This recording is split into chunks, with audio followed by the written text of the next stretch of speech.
오늘 같이 은혜 받으실 말씀은 요한복음 4장 13절에서 15절까지의 말씀입니다. 제가 가지고 있는 신약성경 148면에 기록되어져 있습니다. 요한복음 4장 13절에서 15절까지의 말씀입니다. 말씀 다 찾으신 줄 믿고 같이 한번 합독하시겠습니다.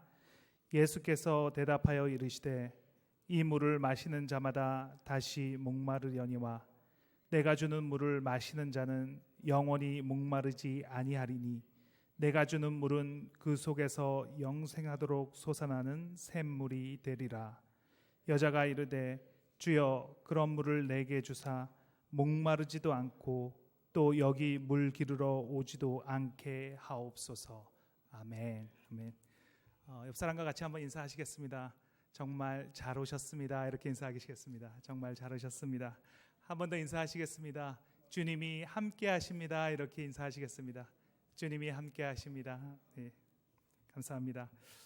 오늘 말씀의 제목은 새로운 차원의 삶을 삽시다 라는 제목으로 같이 하나님의 은혜를 나누도록 하겠습니다. 저는 강원도 영월군 영어루 방절 1리 3반, 그 이름도 촌발 날리는 날골이라는 동네에서 태어나고 자랐습니다. 아주 어릴 때부터 저는 이 촌구석을 빨리 벗어나고 싶었습니다.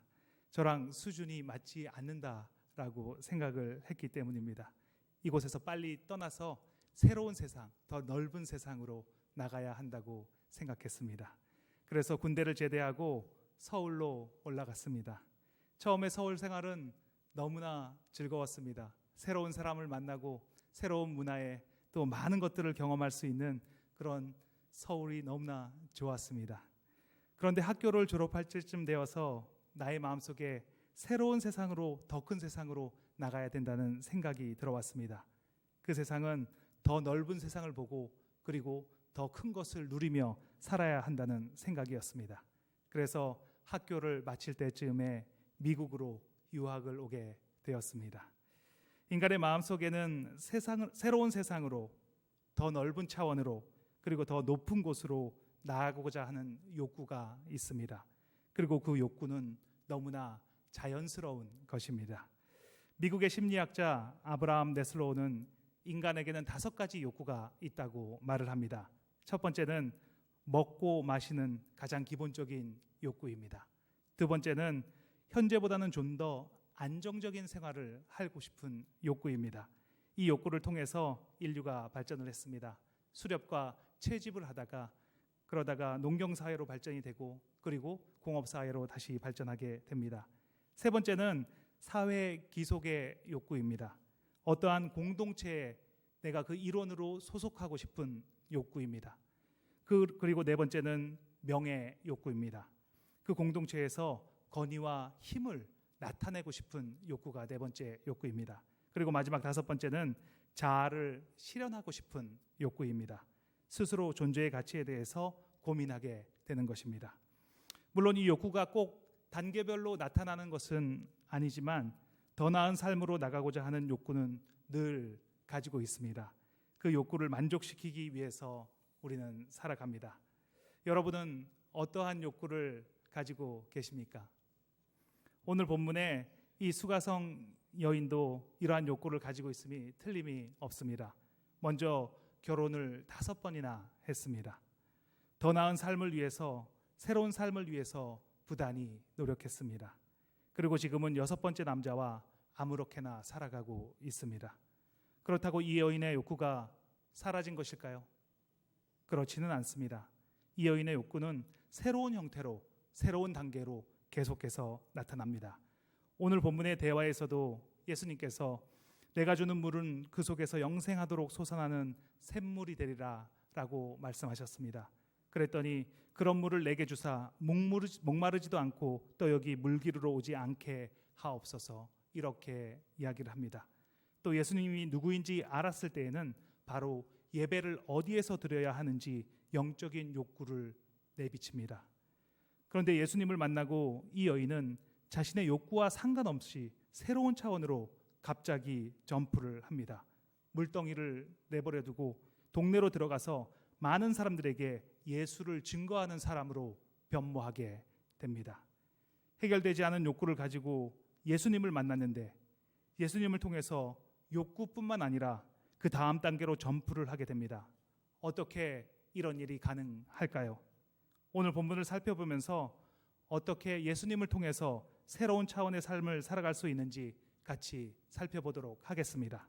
첫 번째, 예수님을 마음으로 만나야 합니다. 하나님께서 인류를 창조하셨을 때 인간에게는 먹고 사는 문제는 문제가 아니었습니다. 하나님께서 인간을 하나님의 형상과 하나님의 모양으로 창조하셨습니다. 복을 주시고 생육하고 번성하여 땅에 충만하라, 땅을 정복하라, 바다의 물고기와 하늘의 새와 땅에 움직이는 모든 생물을 다스리라고 말씀하셨습니다.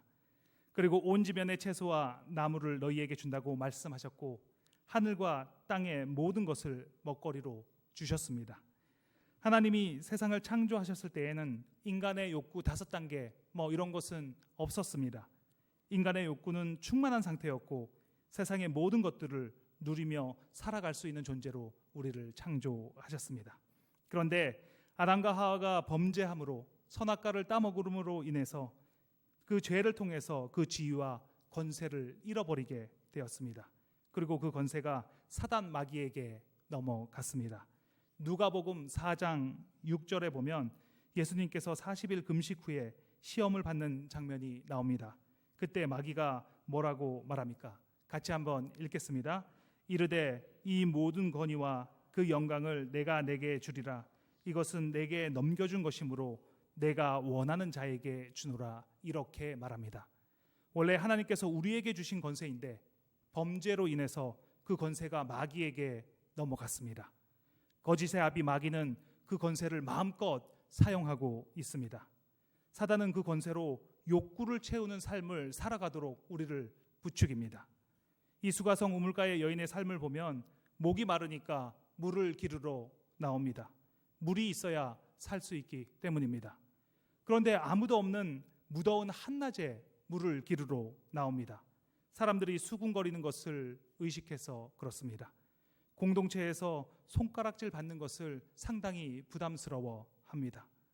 그리고 좀 더 나은 삶을 살아보려고 결혼을 5번이나 했습니다.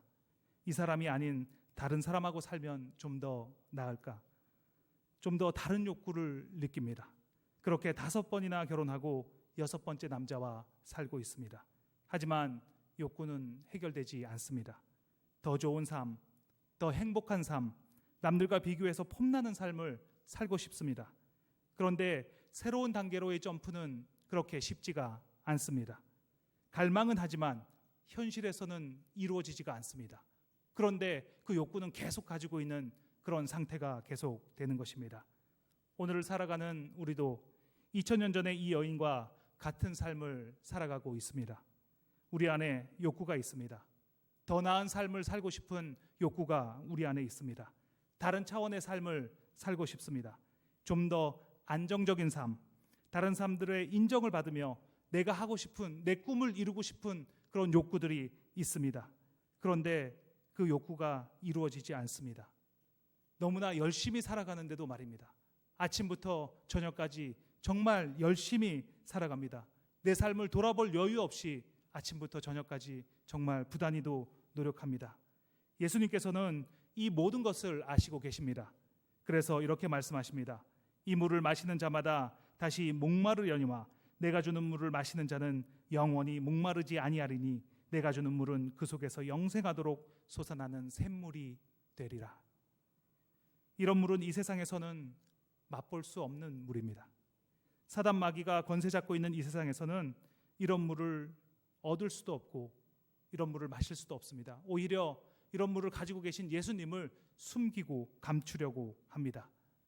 이 물은 원래 우리의 마음속에서 솟아나는 물이었고 우리는 매일 이 물을 마시면서 살아가는 존재로 지음을 받았습니다. 그런데 그것을 잠시 빼앗겼습니다. 거짓의 아비인 사단 마귀의 속임수에 속아서 그것을 빼앗겼습니다. 그런데 예수님께서 오셔서 그 물을 돌려주신 것입니다. 예수님께서는 그 권세를 찾아주시기 위해서 이 땅에 오셨습니다.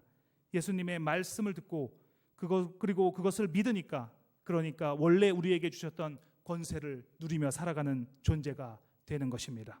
새로운 차원의 삶을 산다는 것은 삶 전체가 바뀌는 것입니다. 한두 가지를 바꾸어서 새롭게 한다고 차원이 달라지는 것은 아닙니다. 예수님을 통해서 하나님께서 우리에게 주신 온전한 권세를 되찾고 그것을 누리며 살아가는 삶이 바로 새로운 차원의 삶을 살아가는 것입니다. 예수님께서는 그 삶을 돌려주시기 위해서 이 땅 가운데 오셨습니다. 병자 몇 명을 고치고 떡과 그리고 물고기로 5천 명을 먹이로 이 세상에 오신 것이 아니라 우리의 영원한 생명을 돌려주시고 온전한 권리를 되찾아 이 땅에서 하나님이 주시는 권세를 누리며 살아가게 하기 위해서 이 땅 가운데 오신 것입니다.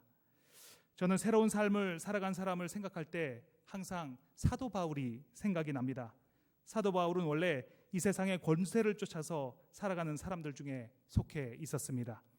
최고의 유대 랍비인 가말리엘의 제자이고 열심으로는 둘째가라면 서러워할 사람이었습니다. 다메섹에 있는 기독교인을 잡으러 가는 중에 예수님을 만납니다. 그 사건을 계기로 사람이 변해도 어떻게 저렇게까지 변할 수 있냐라고 생각할 만큼 변합니다. 그리스도를 믿는 사람을 핍박하는 자에서 그리스도를 전하는 자로, 그리스도를 믿는 사람들의 목숨을 빼앗는 자에서 목숨을 내놓고 예수 그리스도를 전하는 자로, 권력과 사람들의 평판을 쫓는 자에서 그 모든 것을 배설물로 여기고 그리스도를 아는 지식이 가장 고상하다고 말하는 사람으로 변화되게 되었습니다. 예루살렘으로 가면 죽게 된다고 여러 사람이 예언을 했지만 내가 달려갈 길과 주 예수께 받은 사명 곧 하나님의 은혜의 복음을 증언하는 일을 마치려 하면은 내 생명조차도 조금도 귀한 것으로 여기지 아니하노라 라고 말하며 당당하게 예루살렘으로 들어갔습니다. 분명히 다른 차원의 삶을 산 사람이 분명합니다. 누군가 사도 바울에게 직업도 없이 어떻게 그렇게 사세요? 집 렌트비는 어떻게 하고 그렇게 다니세요? 그렇게 하다가 다치기로다 하면 어떻게 하려고 그러세요? 라고 물어본다면 사도 바울은 뭐라고 대답하겠습니까? 우리가 과연 걱정하는 것은 무엇입니까? 더 나은 삶을 살기 위해서 기도하는 것은 무엇입니까? 새로운 차원의 삶을 예수님께서 우리에게 주셨는데 우리는 아직도 욕구를 만족하는 그런 삶을 살아가고 있지는 않습니까? 좀 더 나은 환경, 좀 더 편안한 삶, 안정된 삶을 쫓아서 살아가고 있지는 않습니까? 어느 시골 교회의 목사님이 40대에 하나님이 불러서 하늘나라로 가게 되었습니다. 사모님과 아이들만 남게 되었습니다. 남편의 장례를 치르고 나니까 교회에서 흰 봉투를 내밀면서 이것이 교회에서 해줄 수 있는 마지막 돈입니다. 이렇게 말했다는 것입니다. 그 봉투를 가지고 사모님이 참 많이 울면서 기도했습니다. 밤낮없이 기도하는데 갑자기 이런 생각이 들더라는 것입니다. 하나님께서 불러주시고 목회자 가정으로 만들어 주셨는데 이렇게 일찍 남편을 데리고 가실 때에는 뭔가 분명한 이유가 있을 것 아닌가? 하나님께서 내가 자식을 데리고 살도록 계획을 세워 두셨기 때문에 남편을 데려간 거 아닌가? 그리고 헌금함에 교회에서 주신 봉투를 넣었습니다. 돈이 얼마인지 세어보지도 않고 넣었습니다. 그리고 하나님의 계획, 하나님의 인도하심을 믿으니까 그렇게 했습니다. 사람들이 묻기 시작했습니다. 사모님, 어떻게 사세요? 뭘 먹고 사세요? 무슨 계획이 있으세요? 이렇게 물었습니다. 사모님이 대답했습니다. 하나님께서 이미 계획을 세워두셨기 때문에 걱정이 없습니다. 무엇을 마실까? 무엇을 입을까? 무엇을 먹을까? 걱정이 없습니다. 이렇게 대답했습니다. 그러다가 자신의 욕구가 아닌 인도하심으로 좋은 회사에 취직하게 되었습니다. 그리고 아이들을 대학까지 잘 마치게 되었습니다. 만약에 어떻게 먹고 살까? 어떻게 좋은 환경에서 아이들을 교육할까? 고민하며 욕구를 쫓아갔다면 새로운 차원의 삶을 살아갈 수는 없었을 것입니다. 내 욕구를 이루고자 삶을 살아간다면 참 많이 바쁜 삶을 살아가게 될 것입니다. 이 욕구가 채워지면 또 다른 욕구가 보이기 시작할 것입니다. 또 다른 욕구, 또 다른 욕구. 하지만 차원이 다른 삶을 살아간다면 세상적인 욕구는 더 이상 문제가 되지 않습니다. 그것들은 이미 우리에게 주어진 것이기 때문입니다. 그래서 예수님께서 이렇게 말씀하십니다. 먼저 그의 나라와 그의 의를 구하라. 그리하면 이 모든 것을 너희에게 더하시리라. 새로운 차원의 삶은 내 것을 돌려받는 삶입니다. 이미 주신 것인데 잠시 빼앗겼다가 다시 돌려받는 것입니다. 그렇기에 너무나 자연스러운 것이고 너무나 당연한 것입니다. 우리는 새로운 차원을 꿈꾸고 그것을 이루며 살아가는 존재입니다. 예수님께서는 그 일을 이루기 위해서 이 땅 가운데 오셨습니다.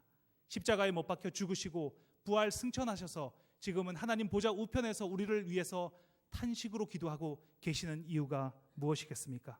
우리가 이 땅 가운데서 그 권리를, 그 권세를 누리며 살아가게 하기 위함입니다. 이것은 그렇게 함으로 말미암아 새로운 차원의 삶을 살아갈 수가 있습니다.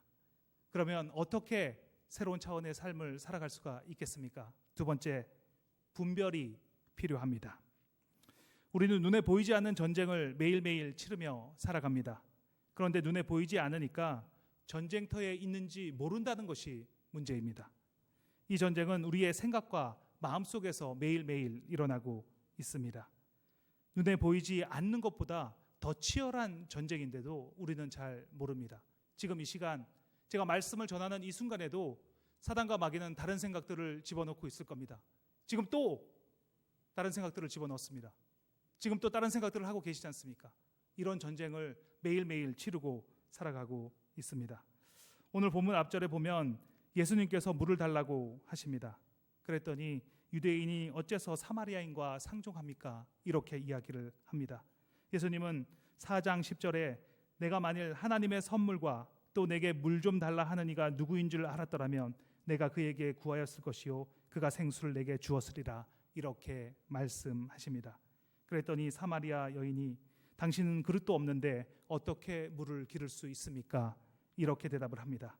성경을 보고 있으면 예수님과 대화하는 사람들이 좀 다른 대화를 하고 있다라는 생각이 종종 듭니다. 분명히 예수님 앞에서 같이 이야기를 하고 있는데 어쩜 이렇게 다른 이야기를 하고 있을까라는 생각입니다. 그 이유는 이것입니다. 사람들은 눈에 보이는 것을 이야기하고 예수님께서는 그 보이지 않는 마음을 이야기하고 있기 때문입니다. 예수님의 관심은 언제나 보이지 않는 마음입니다. 그래서 전쟁이 일어나고 그곳에는 전쟁이 일어나고 있고 그 마음을 지키지 못하면 한 영혼을 잃어버리기 때문에 예수님의 관심은 언제나 마음에 있습니다. 그래서 잠언 4장 23절에 이렇게 이야기를 합니다. 같이 읽겠습니다. 무릇 지킬 만한 것보다 더욱 내 마음을 지키라. 생명의 근원이 이에서 남이니라. 이렇게 말씀합니다. 예수님께서 남편을 불러오라고 말씀하시자 여인이 대답합니다. 내게는 남편이 없습니다. 그랬더니 예수님께서 내 말이 맞다. 내게 남편 5이 있었고 지금 있는 자도 내 남편이 아니니 내 말이 참되도다. 이렇게 말씀합니다. 그제서야 이 여인이 예수님을 알아봅니다. 눈에 보이는 것을 이야기하는 분이 아니라 모든 것을 알고 계신 분이구나. 이렇게 고백을 합니다. 그리고 이렇게 고백을 합니다. 주여 내가 보니 선지자로소이다. 그리고 바로 보이지 않는 것인 예배에 대한 질문을 합니다. 그 마음속에 있는 질문, 영적인 질문을 던지는 것입니다. 하나님께 예배를 드리고 싶은데 예배를 어디에서 드려야 합니까? 그리고 예수님이 대답을 하십니다. 영과 진리로 예배를 해야 한다라고 말씀하십니다. 예수님과 여인의 대화가 올바르게 진행되어 갑니다. 마음속에 갈등을 풀어놓으니 예수님께서 마음으로 대답해 주십니다. 여인은 예수님께 보이지 않는 마음을 열어놓고 그 안에 싸움이 있었다라고 여인은 말합니다. 예수님은 그것이 영적인 것이라는 것을 알려줍니다. 그리고 여인의 삶에 변화가 생겨납니다. 새로운 차원으로 점프를 하게 되는 것입니다. 이처럼 우리의 싸움이 보이지 않는 싸움이라는 것을 아는 것만으로, 그것을 분별해내는 것만으로 이길 수 있는 확률은 매우 높아지게 되는 것입니다. 저는 군대를 의무경찰로 복무를 했습니다. 강원도 강릉에 있는 대모를 진압하는 부대에서 복무를 했습니다. 그 시절에는 제법 데모가 많이 있어서 데모를 진압하러 나갈 수 있는 기회가 많이 있었습니다. 강릉에는 관동대학교라고 하는 대학교가 있습니다. 그 학교에 MBC PD수첩에서 지방 캠퍼스의 열악한 점을 취재하러 나갔습니다. 그런데 막상 나가보니 그곳 학생들이 동거를 너무 많이 하고 있는 겁니다. 그래서 갑자기 주제를 바꿔서 지방 캠퍼스에 동거를 많이 한다라는 주제로 방송이 나가게 되었습니다. 방송이 나간 다음 날에 4,000명의 학생들이 데모를 하러 나왔습니다. 관동대학교 그 학생 전체 수가 7,000명인데 4,000명이 데모를 하러 나왔습니다. 너무나 갑자기 일어난 일이기 때문에 저희 부대밖에 출동을 할 수가 없었습니다. 저희 부대원은 120명, 데모 군중은 4,000명. 쇠파이프와 화염병으로 무정한 데모 군중이 강릉 MBC 앞으로 몰려오고 있었습니다. 제일 앞에 서 있는 사람이 마이크를 들고 구호를 외쳤습니다. 동거가 웬 말이냐? 손 한 번도 못 잡았다. 뒤에서 군중들이 이렇게 대답했습니다. 못 잡았다, 못 잡았다, 못 잡았다, 못 잡았다. 그런데 정말 희한한 것은 데모하는 군중들이 모두 손을 꽉 잡고 데모를 하고 있었다는 것입니다. 구호는 정말 웃겼지만 상황은 정말 무서운 상황이었습니다. 그때 우리 중대장님이 앞으로 나셨습니다. 원래 중대장님은 제일 뒤에 있다가 데모가 시작하면 도망가는 분이 중대장님인데 저희 중대장님은 달랐습니다. 제일 앞으로 나오셔서 190cm의 그 거구의 키로 이렇게 말씀하셨습니다. 데모하는 군중을 보지 말고 옆 사람을 봐라. 옆 사람과 줄을 맞춰서 대열이 흐트러지지 않으면 우리가 분명히 막아낼 수 있다. 이렇게 말씀하시는 겁니다. 그때부터 내 마음속에, 우리 모두의 마음속에 이런 생각이 들었습니다. 그래, 우리가 상대해야 될 적은 군중이 아니라 우리 안에 있는 두려움이다. 이 두려움을 이기면 반드시 막아낼 수 있다. 6시간의 긴 사투 끝에 저희 부대원 3분의 1이 병원에 실려가는 아주 치열한 전투 끝에 결국은 막아내었습니다.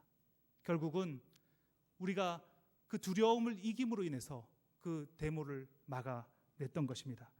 중대장님의 연설은 눈에 보이는 4,000명의 군중에서 눈에 보이지 않는 두려움으로 우리를 관심을 인도하여 주었습니다. 비록 4,000명의 군중 앞에 있었지만 내가 싸워야 할 대상을 분별하고 나니까 그러니까 승리할 수 있었던 것입니다. 우리가 살아가는 우리의 삶도 마찬가지입니다. 사단은 교묘하게 우리가 알지 못하는 사이에 욕구를 따라서 살아가도록 만들고 있습니다. 그래서 이것이 이루어지면 그 다음 것으로 계속해서 정신없이 나를 돌아보지 못하고 바쁘게 살아가게 합니다. 아침부터 저녁까지 정말 열심히 살아갑니다. 그리고 주일엔 교회에 나와 예배드리고 또 주중엔 열심히 살아갑니다. 그런데 정작 내 안에서 그 영적인 욕구를 분별하지 못하고 살아갑니다. 사마리아 여인처럼 보이는 것에만 치중을 합니다. 그런데 예수님께서 그 마음속에 있는 것을 일깨워 주십니다. 본능적으로 남아있던 그 영적인 갈망에 대해서 예수님께서 말씀하실 때 그 영이 살아나는 것입니다. 예수님께서 말씀하십니다. 요한복음 4장 23절 말씀입니다. 같이 읽겠습니다. 아버지께 참되게 예배하는 자들은 영과 진리로 예배할 때가 오나니 곧 이때라. 아버지께서는 자기에게 이렇게 예배하는 자를 찾으시느니라. 예수님의 말씀을 듣고 이 여인은 물동이를 던져버리고 그리고 자기에게 손가락질하는 사람들에게 달려가서 이렇게 말합니다. 내가 행한 모든 일을 내게 말한 사람을 와서 보라. 이는 그리스도가 아닌가. 이렇게 말합니다. 말하지 않아도 알고 계시는 그분을 와서 보라. 이는 그리스도가 아니냐. 우리의 삶의 무게를 알고 있는 분을 와서 보라. 이는 그리스도가 아니냐. 우리를 위해서 십자가를 지시고 눈물로 탄식하시는 그분을 와서 보라. 이는 그리스도가 아니냐. 분별 없이 살아가고 있다면 한번 와서 보라. 이는 그리스도가 아니냐. 그 그리스도는 우리를 위해서 승리를 이루어 놓으셨습니다. 그 승리가 바로 우리의 승리입니다. 그 안에 계신 예수를 믿고 나는 죽고 예수 그리스도로 살아간다면 그 승리가 오늘날 나의 승리가 될 줄 믿습니다. 이번 한 주도 예수 그리스도 안에서 승리하는 저와 여러분이 되시길 예수님의 이름으로 축원합니다. 아멘. 같이 기도하시겠습니다. 하나님 감사합니다. 우리의 삶에 중요한 것이 무엇인지 알게 하심을 감사합니다. 우리 안에 욕구를 누리거나 그 욕구를 채우는 삶이 아니라 주님께서 이 땅 가운데 오신 이유를 알게 하여 주시옵소서. 지금 이 시간에도 공중권세 잡은 자는 속이고 빼앗고 있습니다. 그것을 분별하는 순간 우리 안에 계시는 예수님의 은혜가 흘러넘쳐서 승리하는 삶을 살아가게 될 줄 믿습니다. 우리의 마음을 지키게 하시고 그 마음을 예수님께 내어드리고 성령 하나님의 음성에 민감한 삶을 살게 하여 주시옵소서. 주님의 승리가 우리의 승리가 될 줄 믿습니다. 모든 말씀 살아계신 예수 그리스도의 이름으로 기도합니다. 아멘.